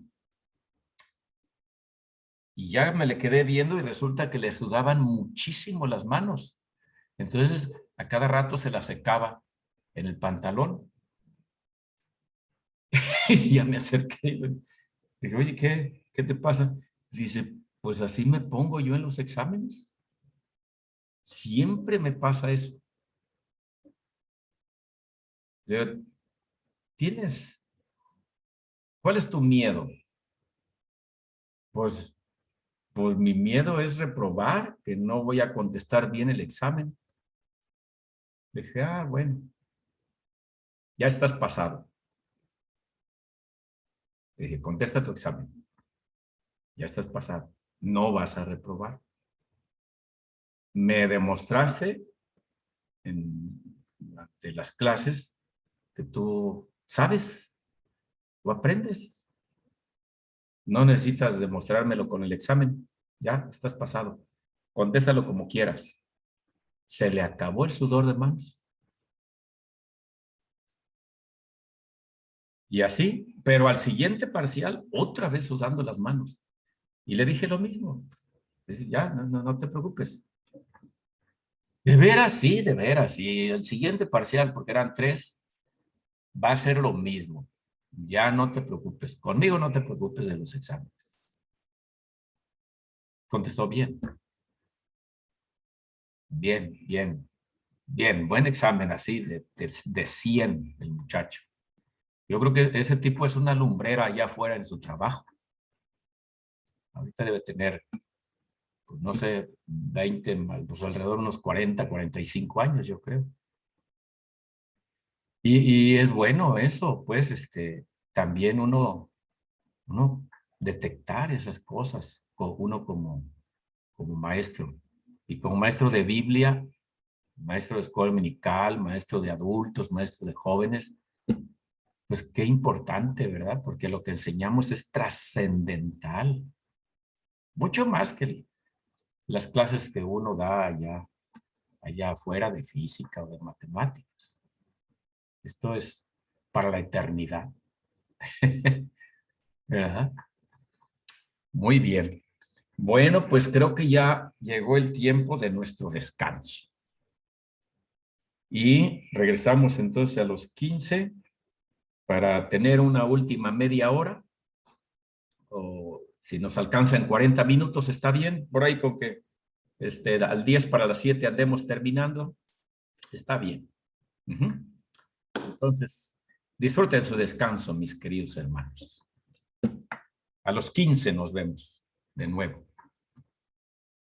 Grabación. Bien, lo que continúa es la descripción. Mira, la descripción y la narración, si se unen, es más o menos lo que yo empecé a hacer con ustedes. ¿Por qué? Porque estaba narrando, pero también estaba describiendo el cuadro. Y a propósito de cuadro, esto es lo que menciona el autor, que es bueno que nos ejercitemos en la descripción y para eso hagamos el siguiente ejercicio, que nos quedemos viendo fijamente algún escenario por un determinado tiempo, luego cerremos los ojos y describamos lo que vimos. Luego, abrimos los ojos y detectamos en qué nos equivocamos, qué elementos importantes pasamos desapercibidos y entonces luego volvemos a cerrar los ojos, volvemos a describir el cuadro, los abrimos y así sucesivamente hasta que más o menos dominemos la descripción de el paisaje o el cuadro que estuvimos viendo. Aplicado al texto bíblico es lo que hemos de hacer. Cuando les decía, hay que leer el texto una, otra y otra vez, hasta 10 veces si es necesario. Bueno, en el ínter de estarlo leyendo y leyendo, podemos aplicar la descripción y la narración. Estamos narrando y estamos describiendo, estamos fijándonos en los detalles. Esto es muy saludable para poder hacer una exposición vívida, muy bonita. Miren, hay gente que puede ser muy técnica. O sea, hasta ahorita llevamos bien estructurado nuestro sermón. Eso está excelente y no debemos dejar de hacerlo. Siempre estructurar nuestro sermón. Y hay gente muy hábil para eso. Pero falla en el recubrimiento estético. Falla en esto. Entonces, ¿qué escuchamos? Un sermón técnico muy bien elaborado.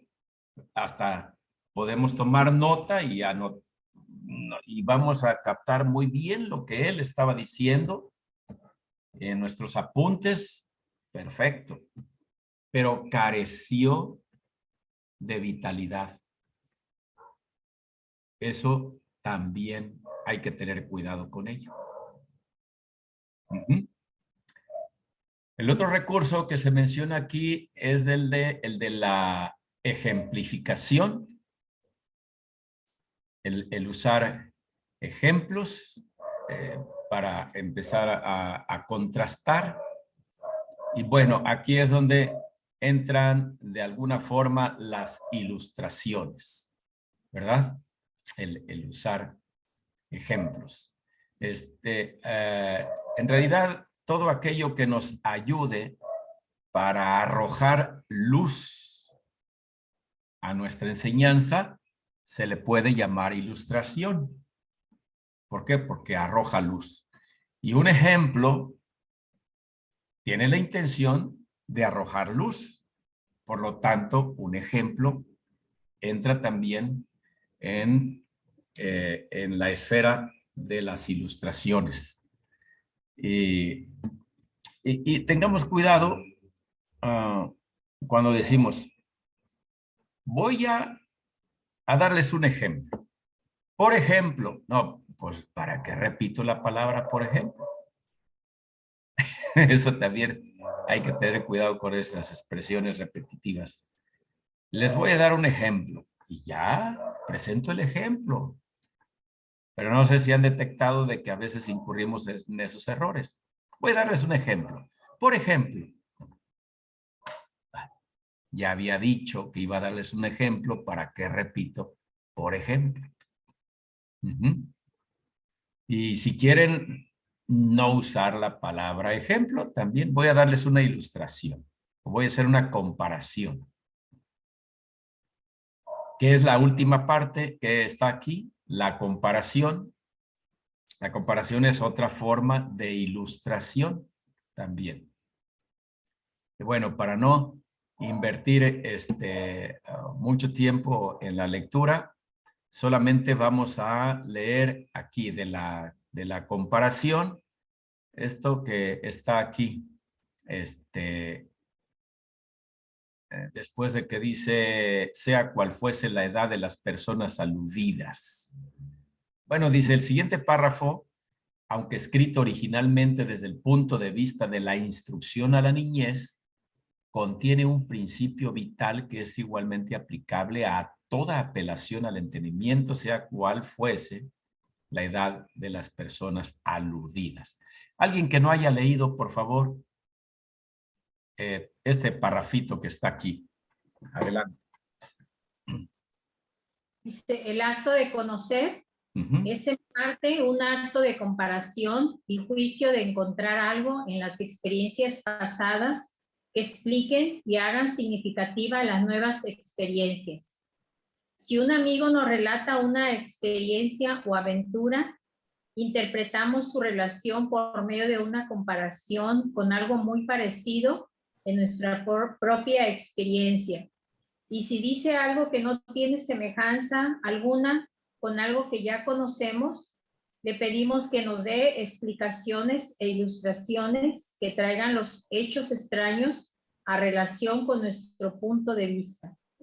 Si a los niños se dice algo nuevo e infamiliar, probablemente tratarán en vano de comprender y pedirán mayor luz e información. Si no es que abandonan por completo el esfuerzo para conectar la nueva idea con su experiencia. Las figuras de retórica, tales como símiles, metáforas y alegorías, han nacido de la necesidad de relacionar las nuevas verdades con escenas, objetos y experiencias familiares. Son otras tantas cosas inventadas para adquirir lo desconocido por medio de lo conocido, para tratar de hacer que lo antiguo arroje luz sobre lo nuevo. Muy bien.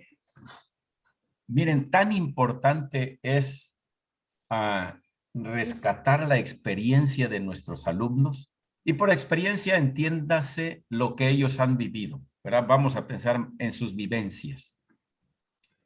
Imagínense que yo les voy a explicar a unos niños de 9 años, de 10, lo que significa meta y método. Si yo les hago una exposición enciclopédica de qué significa meta y método, quién sabe si me capten. Pero si yo le digo a Juanito, a ver, Juanito, para venir al templo, ¿cómo llegas aquí? A lo mejor dice, bueno, pues me trae mi papá en mi coche. O nos venimos en camión. O nos venimos caminando. O en motocicleta, como sea. Muy bien. Cuando salen de su casa, su meta es llegar al templo. Su meta es llegar al templo. Esa es la meta. ¿Hacia dónde van? ¿Hacia dónde quieren ir? Esa es la meta. ¿De acuerdo? Sí, ya como que ya captaron. Ahora vamos con el método. Vamos a ver. ¿Por dónde se vienen? Y entonces, bueno, salimos de nuestra casa y tomamos la calle fulana, avanzamos 5 cuadras, luego damos vuelta a la izquierda y así nos venimos todo derechito hasta llegar a donde está la ferretería fulana y ahí damos vuelta otra vez a la izquierda y luego, después de 2 cuadras, otra vez vuelta a la izquierda y ahí está el templo. Ah, ese fue su método, porque método es el camino que tomo para llegar a la meta. En este caso, el camino que tomaron para llegar al templo. Muy bien, al templo. Entonces, el método de Juanito fue este. A ver tú, Petrita, ¿cómo llegan al templo? No, pues así, ya sabes, y nos subimos al camión y el camión se va por tal lado y demás y luego nos baja en tal parte y de ahí caminamos hacia el templo que nos deja nada más a media cuadra. Ese es el método de fulanita. Ese es el camino que tomó fulanita para llegar aquí. Ese es el método de Petrita. Entonces, hay muchas maneras de llegar a una meta, ¿verdad? Hay distintos caminos.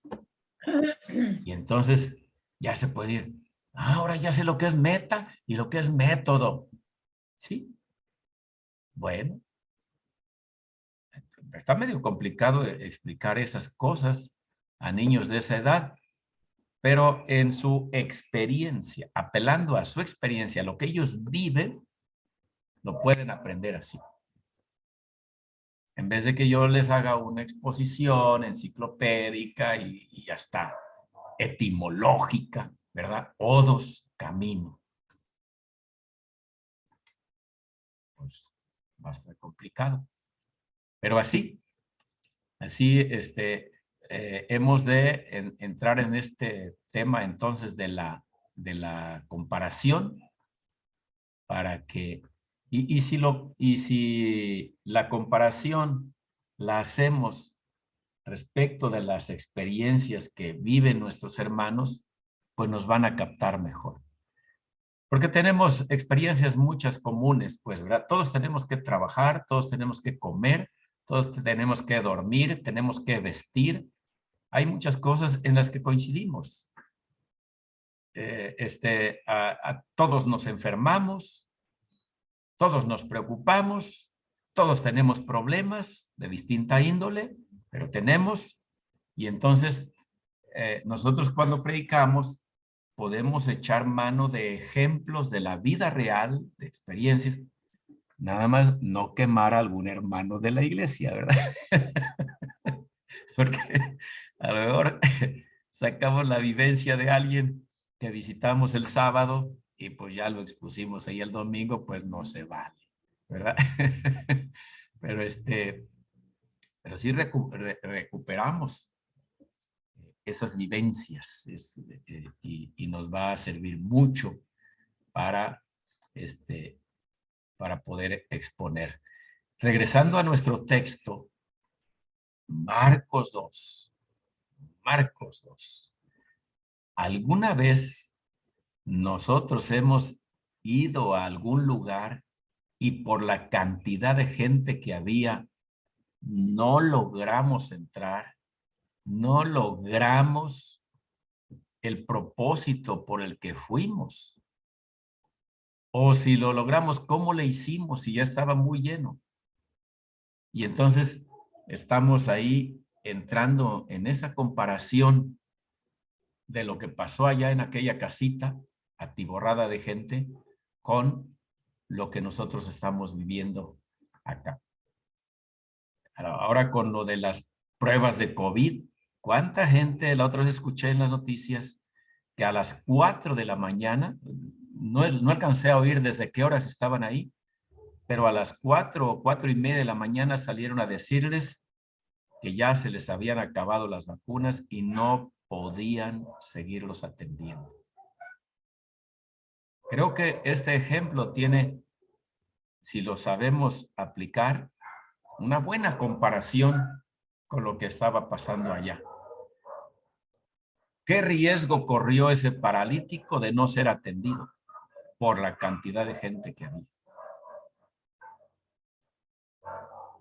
Y así por el estilo. Bueno, mis hermanos, hasta aquí vamos a llegar el día de hoy. Estoy recordando algo, ahorita quise hacerlo. Iba a abrir el Zoom para que ya se empiecen a conectar los hermanos del simposio. Y hasta entonces caí en la cuenta de que pues es el mismo Zoom que estamos utilizando aquí. Ahora yo voy a prestar mi Zoom para este evento. Y hasta ahorita reaccioné, dije, porque yo estaba pensando, no, ya sé que andemos terminando 10 para las 7 y ya inclusive pues yo me conecto a las 7 o 7:05 si no alcanzo a arreglarme, a emperifollarme, no hay problema. Y hasta ahorita que voy dándome cuenta, no, pues es que es el mismo Zoom. Entonces, pues vamos a orar, hermanos, encargarles, por favor. Ese ya es un asunto muy personal de ustedes para que aprovechen bien este curso, que sigan leyendo este material, porque es muy rico. Es de los mejores libros que hay, del Sermón Eficaz. Es muy rico. Y al ir leyendo cada apartado, vincúlenlo con el pasaje de Marcos 2, 1 al 12, que es el que tenemos aquí. Vayan vinculándolo así ya, diciendo, ¿cómo puedo enlazar, ligar esto que estoy aprendiendo aquí con este texto de Marcos 12? Como ahorita, por ejemplo, entramos en la comparación. ¿Cómo puedo yo hacer una comparación de esa gente que estaba allí? A lo mejor, o me voy hacia la gente que estaba cavilando, que estaban con sus pensamientos todos confusos y hasta enojados o contrarios. Y ustedes pueden ir pensando en esto.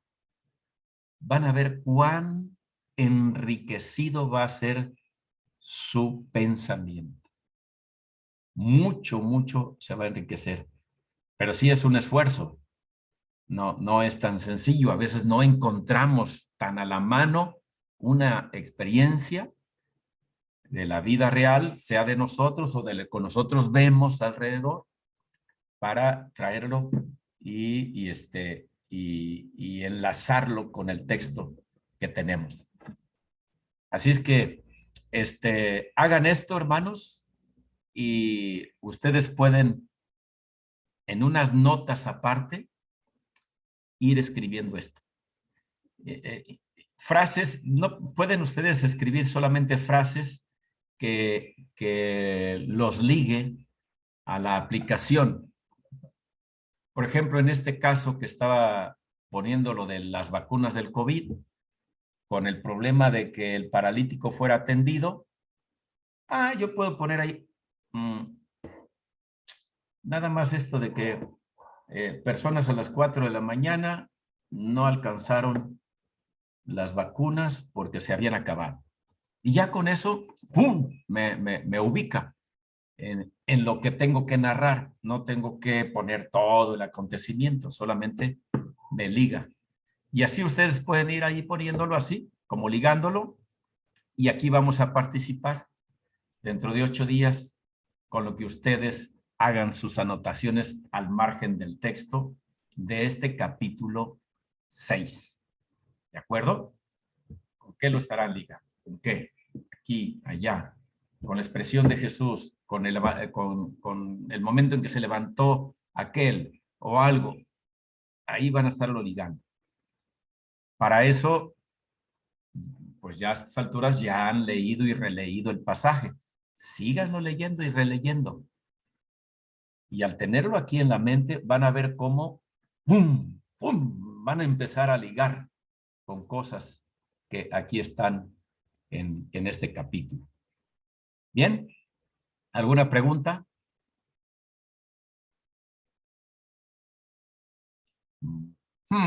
Eso quiere decir, o todo quedó claro,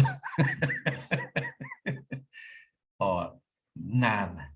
Bueno, pues entonces nos vemos en cuestión de homilética, nos vemos el próximo sábado, misma hora, y los que se puedan conectar al simposio, ahí nos veremos enseguida. Igual inviten especialmente a los diáconos de sus iglesias, invítenlos a que se conecten para que aprendan estas cosas que se están dando en estos simposios. Ya es el tercero. Bueno, pues vamos a pedirle a nuestra hermana Camelia que nos despida en oración, por favor. Padre bendito, te damos gracias porque tú nos hablas, Señor, a través de cada elección, Señor, cada estudio que tenemos. Señor, gracias, Padre, porque hemos aprendido muchas cosas, Señor, acerca de nuestra preparación, Señor, para ser mejores y presentar de una manera más clara tu palabra. Gracias, Padre, por este momento, Señor, que pasamos, donde aprendemos y convivimos, Señor.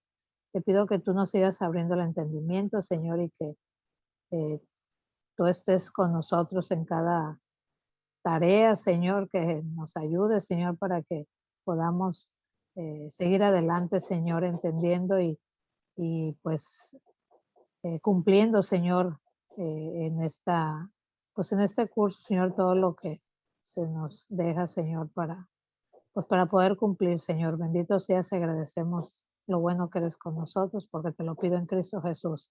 Amén. Amén. Muy bien, mis hermanos.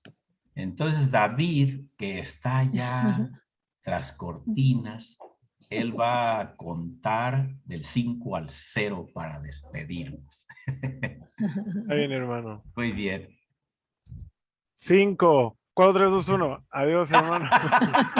Que descanse. Elegí bien. Hasta luego, adiós. Adiós. Hermanos, Dios bendiga. Adiós, hermanos. Gracias.